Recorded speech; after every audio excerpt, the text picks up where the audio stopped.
Good morning, this is Mrs. Guntherman. Wanted to talk to you guys a little bit about Hooke's Law and simple harmonic motion, and show you how I work through the problems in the packet so you guys can check your answers and take a look if you have questions.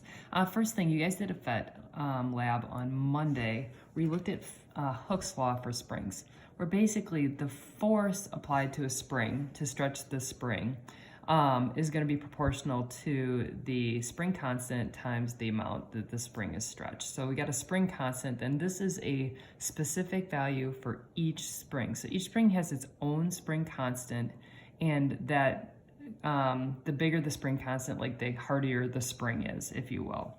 And the negative sign basically means that the force that you're always going to pull the spring opposite the direction that if you pull a spring to the right, the spring wants to pull to the left. That's what that negative means.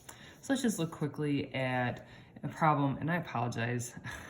This should be 4-1, not 6-1, because it's unit 4. But we've got a spring hanging vertically. It stretches 0.14 meters when a mass is attached to it. What's the spring constant? Well, the mass is the force that's pulling on the spring. So what we need to do is we need to calculate the force of the mass by multiplying the mass times 9.8, because that's the weight or force due to gravity of the spring. The extension is 0.14 meters. So to calculate the spring constant, we solve for K, so it's F divided by X, and we end up with 175 newtons per meter. That rounds to 180 newtons per meter. So basically it takes 180 newtons of force to stretch that spring 1 meter. So our units are always going to be newtons per meter for the spring constant, and this will be constant for this particular spring.